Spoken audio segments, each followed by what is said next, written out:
사랑하는 성도 여러분, 그리고 진리의 말씀을 사모하는 모든 분들께 주님의 이름으로 평안을 전합니다. 오늘 우리가 함께 묵상할 말씀은 수많은 믿음의 선조들에게 깊은 울림과 영감을 주었던 사도 바울의 고백입니다. 이 고백을 통해 우리의 삶과 죽음이 하나님 안에서 얼마나 놀라운 의미를 갖게 되는지 깊이 깨닫는 시간이 되기를 소망합니다. 오늘의 말씀이 여러분의 마음에 큰 은혜로 다가온다면 좋아요를 통해 그 감동을 표현해 주시고 이 말씀이 필요한 다른 이들에게 공유하여 하나님의 사랑을 함께 나누어 주시길 바랍니다. 저희 채널을 구독하시면 앞으로도 계속해서 영혼을 살찌우는 귀한 말씀들을 만나보실 수 있습니다. 여러분의 작은 실천이 하나님의 나라를 확장하는 귀한 사역이 될 줄 믿습니다. 이제 마음을 열고 하나님의 음성에 귀 기울여 보겠습니다. 오늘 우리가 함께 나눌 말씀은 빌립보서 1장의 말씀입니다. 어떤 이들은 투기와 분쟁으로, 어떤 이들은 착한 뜻으로 그리스도를 전파하나니 이들은 내가 복음을 변증하기 위하여 세우심을 받은 줄 알고 사랑으로 하나, 저들은 나의 매임에 괴로움을 더하게 할 줄로 생각하여 순수하지 못하게 다툼으로 그리스도를 전파하느니라. 그러면 무엇이냐? 거칠애로 하나 참으로 하나 무슨 방도로 하든지 전파되는 것은 그리스도니 이로써 나는 기뻐하고 또한 기뻐하리라. 이것이 너희의 간구와 예수 그리스도의 성령의 도우심으로 나를 구원에 이르게 할 줄 아는 고로 나의 간절한 기대와 소망을 따라 아무 일에든지 부끄러워하지 아니하고 지금도 전과 같이 온전히 담대하여 살든지 죽든지 내 몸에서 그리스도가 존귀하게 되게 하려 하나니 이는 내게 사는 것이 그리스도니 죽는 것도 유익함이라. 이는 1857년 8월 16일 주일 아침 위대한 설교가 찰스 스펄전 목사님께서 전하신 설교를 바탕으로 재구성한 내용입니다. 살든지 죽든지 본문 속에서 이 두 단어는 쉼표 하나를 사이에 두고 나란히 놓여 있습니다. 이 말씀처럼 우리의 실제 삶 속에서 삶과 죽음은 얼마나 가까이 맞닿아 있습니까? 사실 그 사이에는 아무런 거리도 없을지 모릅니다. 인생은 죽음이라는 현관으로 들어서는 것과 같고 이 땅에서의 순례길은 무덤을 향한 여정일 뿐입니다. 우리의 생명을 유지하는 맥박 소리는 실은 죽음을 향해 나아가는 장송곡과 같습니다. 우리 몸속을 흐르는 뜨거운 피는 삶을 순환시키는 동시에 우리를 죽음이라는 깊은 바다로 실어 나르고 있습니다. 오늘 건강하던 친구의 소식을 듣지만 내일이면 그의 부고를 듣게 될지 모릅니다. 어제는 건장한 사람의 손을 굳게 잡았지만 오늘 우리는 그의 눈을 감겨주어야 할 수도 있습니다. 불과 1시간 전까지 안락한 마차를 타고 있었을지라도 몇 시간 후면 우리 모두를 모든 산자들의 집, 무덤으로 실어 나를 마지막 검은 마차에 올라타야 합니다. 삶과 죽음은 이토록이나 긴밀하게 연결되어 있습니다. 들판에서 뛰노는 어린 양은 곧 칼날을 느껴야 하고 목초지에서 한가로이 풀을 뜯는 소는 도살을 위해 살찌워지고 있을 뿐입니다. 나무들은 오직 베어지기 위해 자라납니다. 그렇습니다. 이보다 더 위대한 것들조차 죽음을 피할 수 없습니다. 제국들이 일어나고 번성합니다. 하지만 그들은 쇠퇴하기 위해 번성할 뿐이며 무너지기 위해 일어설 뿐입니다. 우리는 역사책을 펼쳐들고 얼마나 자주 제국들의 흥망성쇠에 대해 읽습니까? 왕들의 대관식 소식을 듣지만 이내 그들의 죽음에 대한 기록을 마주하게 됩니다. 죽음은 인생이라는 마차 뒤를 따르는 어두운 하인과 같습니다. 삶이 있는 곳에 죽음이 그림자처럼 따라붙습니다. 죽음은 이 세상 구석구석까지 그 손길을 뻗치며 땅 위의 모든 것에 무덤이라는 지울 수 없는 낙인을 찍어 놓았습니다. 어쩌면 저 하늘의 별들조차 죽음을 맞이할지 모릅니다. 천문학자들은 멀고 먼 우주에서 거대한 불길이 타오르는 것을 보았고 은빛 소켓에 영원히 박혀 영원의 등불처럼 빛날 것이라 생각했던 거대한 천체들이 쓰러지는 저 세상의 장례식을 목격했다고 말합니다. 하지만 하나님을 찬양합시다. 죽음이 삶의 형제가 아닌 곳, 오직 생명만이 홀로 군림하는 곳이 있습니다. 산다는 말이 죽는다는 다음 말을 예고하지 않는 곳. 그곳은 죽음을 알리는 조종이 결코 울리지 않고 시신을 감싸는 수위를 짤 필요가 없으며 무덤을 파는 일이 없는 땅입니다. 하늘 너머의 그 복된 땅, 그곳에 이르기 위해 우리는 반드시 죽어야 합니다. 그러나 만약 죽음 후에 우리가 영광스러운 불멸을 얻는다면 오늘 본문의 말씀은 참으로 진리입니다. 죽는 것이 유익함이라. 어떤 사람의 행복을 제대로 평가하려면 그의 삶과 죽음이라는 긴밀하게 연결된 두 가지 측면을 모두 살펴보아야 합니다. 고대 그리스의 현인 솔로는 말했습니다. 그가 죽기 전까지는 아무도 행복하다 부르지 말라. 인생에서 어떤 변화가 닥칠지 알 수 없기 때문이다. 우리는 여기에 덧붙이고자 합니다. 그가 죽기 전까지는 아무도 행복하다 부르지 말라. 만일 다가올 삶이 비참하다면 이 땅에서 누렸던 그 어떤 최고의 행복도 그 무게를 넘어설 수 없기 때문이다. 한 사람의 상태를 평가하려면 우리는 그 존재의 전체 길이를 보아야 합니다. 요람에서 관까지 이르는 그 짧은 실 한 가닥만 재어서는 안 됩니다. 우리는 더 나아가야 합니다. 관에서 부활로, 그리고 부활에서 영원으로 이어지는 여정을 보아야 합니다. 어떤 행위가 유익한지 알려면 내가 살아있는 이 순간에 미치는 영향이 아니라 내가 존재하게 될 영원의 시간 속에서 미치는 영향으로 평가해야 합니다. 그러므로 사랑하는 성도 여러분, 오늘 우리 앞에는 존재의 양면이 모두 경탄할 만한 한 사람의 모습이 있습니다. 그의 삶에 대해서는 내게 사는 것이 그리스도라 말하고 그의 죽음에 대해서는 죽는 것도 유익함이라고 말합니다. 만약 여러분 중 누구라도 이와 같이 말할 수 있다면 여러분은 기뻐해도 좋습니다. 여러분은 주님께서 사랑하시고 귀히 여기시는 세 배나 복된 사람들 가운데 속한 것입니다. 이제 말씀을 두 부분으로 나누어 살펴보겠습니다. 첫째는 선한 사람의 삶이요, 둘째는 선한 사람의 죽음입니다. 먼저 그의 삶에 대해 성경은 이렇게 간결하게 묘사합니다.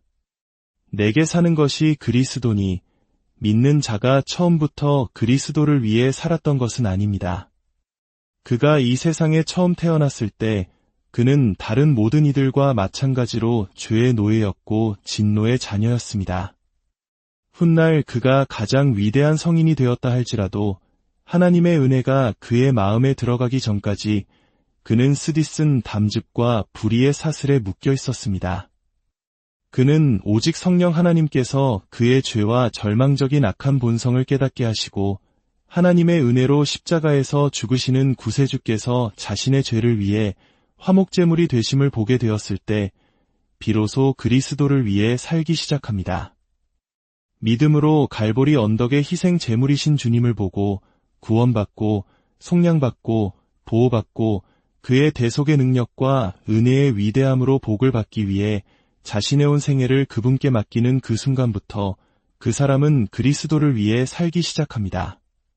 그렇다면 그리스도를 위해 산다는 것은 무엇을 의미할까요? 첫째, 그리스도인의 삶은 그 기원이 그리스도로부터 온다는 의미입니다. 내게 사는 것이 그리스도니 의로운 사람은 두 개의 생명을 가집니다. 하나는 부모로부터 물려받은 육신의 생명입니다. 다른 하나는 영적인 생명으로 이는 정신적인 삶이 동식물의 삶보다 우월하듯 육신의 삶보다 훨씬 더 높은 차원의 생명입니다. 이 영적 생명의 근원을 찾아 그는 아버지나 어머니, 사제나 다른 어떤 사람, 심지어 자기 자신에게서도 찾지 않고 오직 그리스도를 바라봅니다. 그는 이렇게 고백합니다. 오, 주 예수님, 영존하시는 아버지, 평강의 왕이시여. 당신은 저의 영적인 부모이십니다. 당신의 영이 제 코에 새롭고 거룩하며 영적인 생명의 숨결을 불어넣지 않으셨다면 저는 오늘날까지 허물과 죄로 죽어 있었을 것입니다. 저의 영은 당신의 은혜가 심어주신 것입니다. 둘째, 그리스도께서 그의 삶의 양식이 되신다는 의미입니다. 새로 태어난 그의 영이 먹고 자라는 양식 말입니다. 믿는 자에게는 양육되어야 할 세 부분이 있습니다. 몸은 적절한 영양분이 필요하고 혼은 지식과 사상이 필요하며 영은 반드시 그리스도를 먹어야 합니다. 빵이 없으면 몸은 앙상한 해골처럼 마르다 죽고 맙니다. 생각이 없으면 정신은 왜소해져 생명은 있으나 거의 아무것도 하지 못하는 바보가 될 것입니다. 그리고 그리스도가 없으면 새로 태어난 나의 영은 공허한 그림자가 될 뿐 하늘에서 내려온 그 신령한 만나를 먹지 않고는 살 수 없습니다. 그러므로 그리스도인은 내가 사는 삶은 그리스도라고 말할 수 있습니다. 그리스도께서 그가 먹는 양식이요 그의 새 생명을 유지하는 힘이시기 때문입니다. 셋째, 그의 삶의 본보기가 그리스도라는 의미입니다. 내게 사는 것이 그리스도니 이 세상 모든 사람은 자신의 삶을 만들어가고자 하는 어떤 모델을 가지고 있을 것입니다. 우리는 삶을 시작할 때 보통 어떤 인물을 선택하여 그의 미덕을 완벽의 거울로 삼고자 합니다. 그러나 사도 바울은 말합니다. 만일 당신이 내게 어떤 모습으로 내 삶을 빚어가는지 내 존재를 조각하는 모델이 무엇인지 묻는다면 나는 그것이 바로 그리스도라고 말할 것입니다. 진정한 그리스도인이라면 이와 같이 말할 수 있어야 합니다. 오늘날은 관습과 타성에 얽매인 시대입니다. 사람들은 다른 모든 사람이 하는 일이 아니면 감히 어떤 일을 하려고 하지 않습니다. 우리는 이것이 옳은가? 라고 묻기보다 아무개가 이 일을 하는가? 라고 묻습니다. 그리고 사회적으로 존경받는 누군가가 그 일을 하면 자신도 안전하게 그 일을 할 수 있다고 생각합니다. 그러나 세상의 관습이 족쇄와 사스림을 깨닫고 그것을 모두 부수며 나는 자유다라고 외치는 사람, 남들이 정해놓은 모델을 따르지 않고 오직 그리스도만을 나의 유일한 본보기로 삼겠다고 선언하는 사람이 있습니다. 세상은 즉시 그를 공격합니다. 그러나 참된 신자는 세상의 기준이 아닌 그리스도의 인격을 삶의 유일한 모방의 대상으로 삼습니다. 우리는 어떤 것을 그 연륜에 따라 판단할 것이 아니라 그것의 옳고 그름에 따라 판단할 용기를 가져야 합니다. 모든 것을 그것이 새롭거나 오래되었다는 기준이 아니라 오직 예수 그리스도와 그분의 거룩한 복음에 부합하는지로 판단해야 합니다. 넷째, 그리고 가장 중요한 의미는 그의 삶의 목적이 그리스도라는 것입니다. 사도 바울이 빌립보 해안에 서 있는 모습을 상상해 보십시오. 강가에는 배들이 모여 있고 많은 상인들이 분주하게 장부를 정리하며 화물을 살핍니다. 한 상인이 이마에 땀을 닦으며 돈주머니를 움켜쥐고 말합니다. 내게 사는 것은 황금이다. 그 옆에서 땀 흘려 일하는 점원은 중얼거립니다. 내게 사는 것은 겨우 먹고 사는 것이다. 지혜의 문자가 가득한 두루마리를 든 학자는 말합니다. 내게 사는 것은 학문이다. 갑옷을 입고 투구를 쓴 로마 병사는 그들을 비웃으며 외칩니다. 내게 사는 것은 영광이다. 그때 바울이라 불리는 초라한 천막 제작자가 그들 가운데로 걸어 들어가 말합니다. 내게 사는 것은 그리스도니 그들이 얼마나 경멸적인 미소로 그를 비웃었겠습니까? 학자는 물었을 겁니다. 그리스도가 누구요? 갈보리에서 반역죄로 처형당했다는 그 어리석은 자말이요. 병사는 또 물었을 겁니다. 노예처럼 죽은 자를 위해 산다고? 그의 싸움에서 싸워 무슨 영광을 얻겠소? 상인도 끼어들었겠죠. 그의 복음을 전파해서 무슨 이익이 있단 말이오. 그러나 바울은 자신이 무엇을 하고 있는지 알았습니다. 그는 그들 모두보다 더 지혜로운 사람이었습니다. 그는 어느 길이 하늘로 향하는 올바른 길인지, 어느 길이 가장 좋은 끝을 맺게 될지 알았습니다. 그의 영혼은 내게 사는 것은 그리스도라는 단 하나의 생각으로 온전히 사로잡혀 있었습니다. 형제자매 여러분, 그리스도인이라 고백하는 여러분은 사도 바울의 이 생각에 부응하며 살고 있습니까? 여러분은 정직하게 내게 사는 것이 그리스도라고 말할 수 있습니까? 저는 우리 중 많은 이들이 그렇지 못하다고 감히 말씀드립니다. 여러분은 교회에 출석하고 존경받는 사람으로 인정받습니다. 그러나 정직하게 말해 여러분에게 사는 것이 그리스도라고는 믿지 않습니다. 여러분의 온 생각은 돈을 벌고 부를 축적하는 것과 같은 세상적인 일에 사로잡혀 있습니다. 물론 여러분이 헌금에 인색하지 않다는 것을 압니다. 하지만 사업을 할 때 그것을 그리스도를 위해 한다고 생각하지는 않습니다. 스스로 위선자가 될까 두려워 그렇게 말하지 못할 것입니다.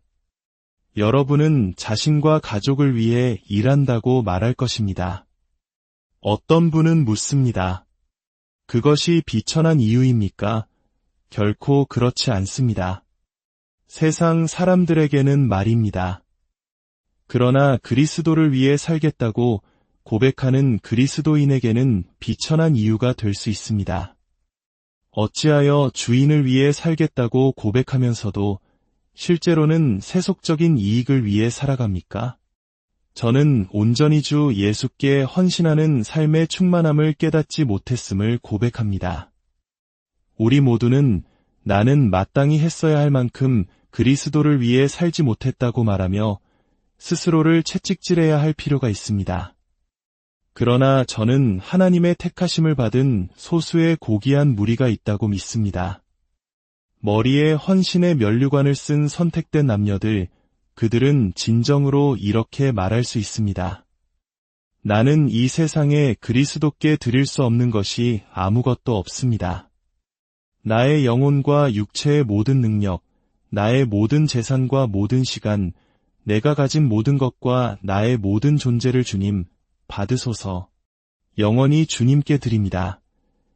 이들이 바로 선교사가 되는 사람들이며 병든 자를 위한 간호사가 되는 사람들입니다. 이들은 그리스도를 위해 죽음도 불사할 사람들이며 주님의 뜻을 이루기 위해 기꺼이 자신을 내어주고 모욕과 수치와 조롱을 감내할 사람들입니다. 그리스도인의 참된 삶이란 이렇습니다. 그 근원, 양식, 본보기, 그리고 목적이 모두 그리스도 예수라는 한 단어 안에 요약됩니다. 이제 두 번째 주제인 그리스도인의 죽음으로 넘어가겠습니다. 선한 사람이 죽어야 한다는 것은 얼마나 슬픈 일입니까? 의인이 쓰러져야 한다는 것은 얼마나 안타까운 일입니까? 죽음이여, 어찌하여 지친 영혼에게 쉼을 주는 나무를 베어버리며 그 향기로 세상을 기쁘게 하던 꽃을 꺾어버리는가? 죽음이여, 어찌하여 우리가 기뻐하는 이 땅의 뛰어난 자들을 빼앗아 가는가? 하지만 잠시만요. 다른 음성이 들려옵니다. 유다의 딸에게 이같이 말하라. 울음을 그치라. 주님의 양떼에게 이같이 말하라. 슬픔을 멈추라. 너희 순교자들은 죽었으나 영광을 얻었느니라. 너희 목회자들은 떠났으나 너희의 아버지요 그들의 아버지께로 올라갔느니라. 너희 형제들은 무덤에 묻혔으나 대천사의 나팔 소리가 그들을 깨울 것이요 그들의 영혼은 지금 하나님과 함께 있느니라. 위로의 말씀으로 본문을 들어보십시오. 죽는 것도 유익함이라. 이 말씀은 오직 그리스도인만이 참으로 이해할 수 있는 복음의 수수께끼 중 하나입니다. 눈에 보이는 것만 본다면 죽음은 유익이 아니라 손실입니다. 죽은 자는 그의 모든 재산을 잃지 않았습니까? 그가 산더미 같은 부를 가졌더라도 무엇 하나 가져갈 수 있습니까? 아내와 자녀, 교회의 형제자매들을 남겨두고 떠나야 합니다. 그를 위해 눈물 흘려줄 친구들은 있지만 그와 함께 죽음의 강을 건널 수는 없습니다. 이처럼 보이는 것만으로는 죽음은 명백한 손실입니다. 차갑게 식은 시신, 빛을 잃은 눈, 말을 잃은 입술, 움직임을 잃은 발을 볼 때 저는 당신이 무언가를 얻었다고 생각할 수 없습니다. 당신은 헤아릴 수 없이 많은 것을 잃었습니다. 그러나 이제 믿음의 망원경을 눈에 대고 보이지 않는 세계를 가르는 장막을 꿰뚫어 보십시오. 거룩한 계시와 믿음 속에 거하며 바라보십시오. 아, 얼마나 광경이 달라졌습니까? 여기에는 시신이 있지만 저기에는 영혼이 있습니다. 여기에는 흙덩이가 있지만 저기에는 천사가 있습니다. 그는 지극히 복된 자가 되었습니다. 그의 죽음은 유익입니다. 그가 잃은 모든 것에서 그는 훨씬 더 많은 것을 얻었음을 보여드리겠습니다. 그는 친구들을 잃었습니까? 그렇습니다. 그는 이 땅의 가족과 친구들을 잃었습니다. 그러나 그는 잃어버린 것보다 더 많은 친구를 얻었습니다. 이 땅에서 먼저 떠나보냈던 부모, 형제, 자매들을 다시 만납니다. 어머니는 아기를 만나고 아버지는 자녀들을 만납니다. 그곳에서 우리는 아브라함, 이삭, 야곱의 손을 잡고 사도 바울의 얼굴을 보며 베드로와 악수하고 모세와 다윗과 함께 꽃밭에 앉을 것입니다. 우리는 이 땅에서 불완전한 성도들과의 교제도 기뻐하는데 온전케 된 성도들과의 교제는 얼마나 더 좋겠습니까? 죽음은 친구들을 잃는 것이 아니라 오히려 하늘의 군대와 만나는 것입니다. 그는 재산을 잃었습니까? 그러나 그는 무한히 더 많은 것을 얻었습니다. 그가 아무리 부자였다 할지라도 그가 얻은 것에 비하면 세상의 부는 아무것도 아닙니다. 하늘의 거리는 순금으로 포장되어 있으며 그는 훨씬 더 부유합니다. 특히 가난했던 성도들에게 죽음은 얼마나 큰 유익입니까? 이 땅에서는 가난했지만 저기서는 부유할 것입니다. 여기서는 수고했지만 저기서는 영원히 쉴 것입니다. 여기서는 이마에 땀을 흘려 빵을 얻었지만 저기서는 수고가 없습니다. 우리가 남겨두고 가는 이 땅의 예배와 은혜의 수단들은 우리가 장차 갖게 될 것에 비하면 무엇이겠습니까? 우리는 영원한 안식으로 빛의 근원이신 하나님께로 끊임없이 울려 퍼지는 할렐루야 찬양으로 나아갑니다. 사람이 죽으면 지식을 잃는다고 말했습니까? 아닙니다. 의인이 죽을 때 그는 이 땅에서 알 수 있었던 것보다 무한히 더 많은 것을 알게 됩니다. 여기서 우리는 거울로 보는 것 같이 희미하게 보나 거기서는 얼굴과 얼굴을 대하여 볼 것입니다. 수수께끼는 풀리고 신비는 명백해지며 어두운 말씀은 밝혀지고 힘든 섭리는 지혜로운 것으로 드러날 것입니다. 하늘에 있는 가장 작은 영혼이라도 이 땅의 가장 위대한 성도보다 하나님에 대해 더 많이 압니다. 그렇습니다. 형제들이여, 죽는 것은 유익입니다. 저 검은 연구차를 치우고 흰 깃털로 장식하십시오. 장송곡을 멈추고 트럼펫과 북을 울리십시오. 할렐루야. 왜 우리가 천국에 있는 성도들을 위해 옵니까? 그들은 죽은 것이 아니라 먼저 갔을 뿐입니다. 눈물을 거두고 손뼉을 치십시오. 그들은 지극히 복됩니다. 아, 이 진리는 그리스도인으로 하여금 죽음을 갈망하게 만듭니다. 하지만 친구 여러분, 이 약속이 여러분 모두의 것입니까? 여러분은 그리스도를 위해 살고 있습니까? 그리스도께서 여러분 안에 살고 계십니까? 그렇지 않다면 여러분의 죽음은 유익이 아닐 것입니다. 여러분은 구주를 믿는 자입니까? 여러분의 마음이 새로워지고 양심이 예수의 피로 씻겨졌습니까? 그렇지 않다면 청중 여러분, 저는 당신을 위해 옵니다. 당신이 죽을 때 그날은 얼마나 끔찍할까요? 아, 다가올 진노, 다가올 진노.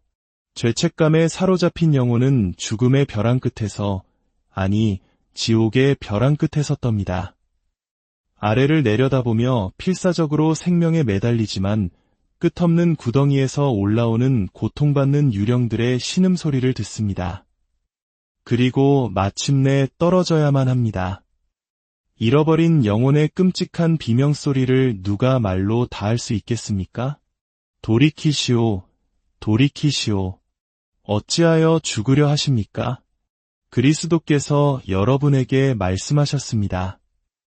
예수 그리스도께서 죄인을 구원하시려고 세상에 임하셨다는 이 말씀은 모든 사람이 받을 만한 신실한 말씀입니다. 그를 믿고 사십시오.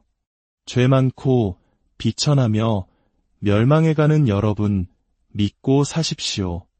그러나 만일 여러분이 이 메시지를 거절하고 나의 주인을 멸시한다면 그가 세상을 위로 심판하실 그날에 저는 여러분을 대적하는 신속한 증인이 되어야만 합니다. 이 메시지를 받으면 여러분은 구원받습니다. 거절한다면 그 책임은 여러분 자신의 머리 위에 있습니다. 보십시오. 여러분의 피에 대해 내게는 책임이 없습니다. 만약 여러분이 멸망한다면 그것은 경고가 없었기 때문이 아닙니다. 오, 하나님, 부디 여러분이 멸망하지 않기를 간절히 기도합니다. 오늘 말씀을 통해 내게 사는 것이 그리스도니 죽는 것도 유익함이라는 이 심오한 진리가 여러분 삶의 여정에서 등대가 되기를 축복합니다. 우리 주 예수 그리스도의 은혜가 여러분 모두